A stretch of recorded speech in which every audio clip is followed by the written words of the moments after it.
And behold, I am sending the promise of my Father upon you. But stay in the city until you are clothed with power from on high."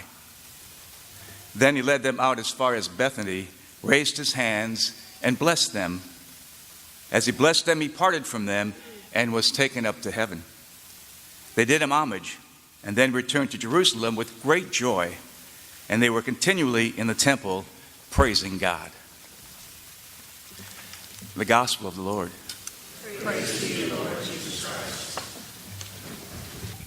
There's a story about what happened on that day when Jesus returned to heaven. It's told that all the angels gathered around him and wanted to know everything that had taken place since he had come to earth. And so Jesus told them about his birth, his life, his preaching, his death and resurrection, and how he accomplished the salvation of the world. An angel, Gabriel, asked him, "Well, now that you're back home, who will continue the work that you started on earth?" And Jesus said, "Well, while I was on earth, I gathered around me a group of people who believed in me. And I taught them everything that they need to know to carry on the message and the mission." And Gabriel said, "Do you mean Peter, who denied you, and those 10 others who ran away when you were crucified? You mean you left those guys to carry on your work? What will you do if that falls apart? What's your plan B?" And Jesus said, "There is no plan B. All I can do is trust my followers. They are my witnesses. They're all that I have." And it worked. His trust was not misplaced. We would not be here today if someone had not told someone, who told someone else, who told someone else, and on until someone told those who told you and I. With the ascension of the Lord into heaven, the church is launched. Do you know that architecturally speaking, this area of this building in which you are seated is called the nave? It comes from the Latin word where we get the word navy. The church is often depicted as a boat, a vessel on journey, a body that moves from one shore to another. And I have an image of Jesus on that Ascension day, that as he has his hands and eyes raised to heaven, he's also kicking a boat out from shore and launching it.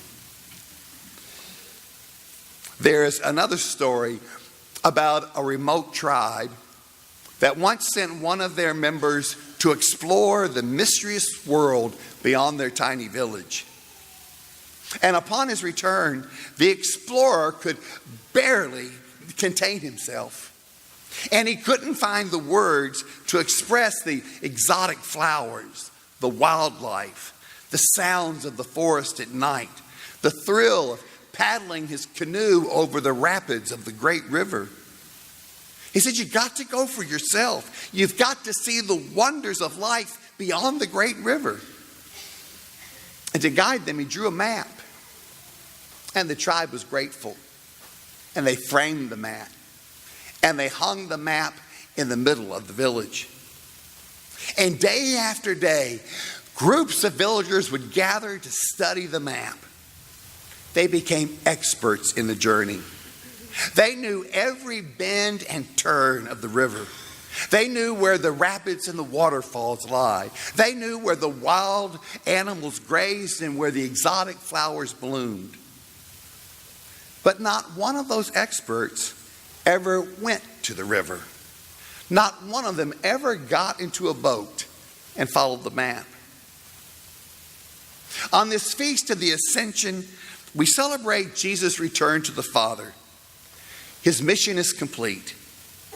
He has given us everything that we need so that we can follow him and carry on his message and mission, and then go to where he has gone. We have his teaching, the scriptures. We have his presence and sacrament.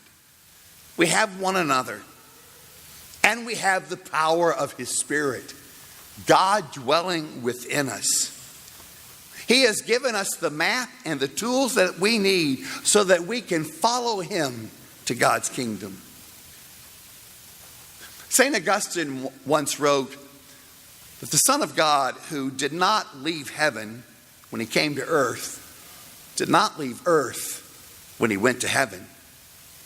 He's alive. He's still with us. Jesus remains in his body, the church, and it's through us that his presence will be shown. When Jesus ascended to the Father, he did not leave us. In fact, it was just the moment when he was freed. No longer is he limited by geography, by flesh, by place and time. He's alive. And he is now free to be in all places at all times.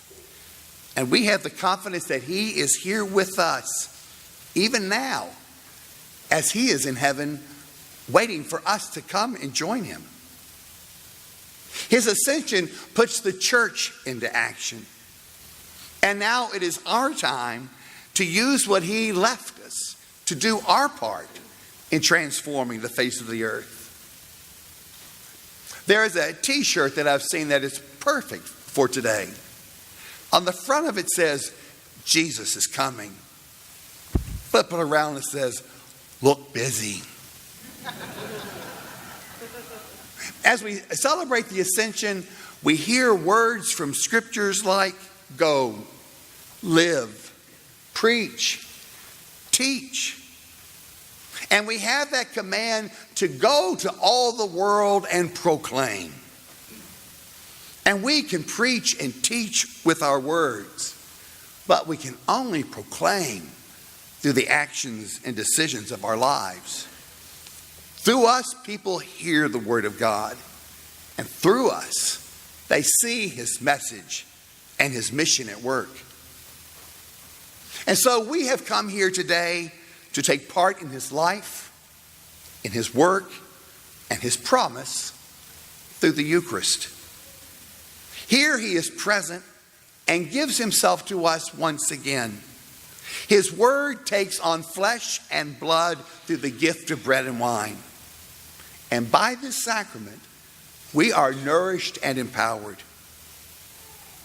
And as we receive him from this altar, let us go forth from this place with his life, finding the grace to do his work, the work he has placed in our hands. And as we come to the close of this Mass today, let us say strong to the commissioning to go in peace and proclaim the gospel by your lives.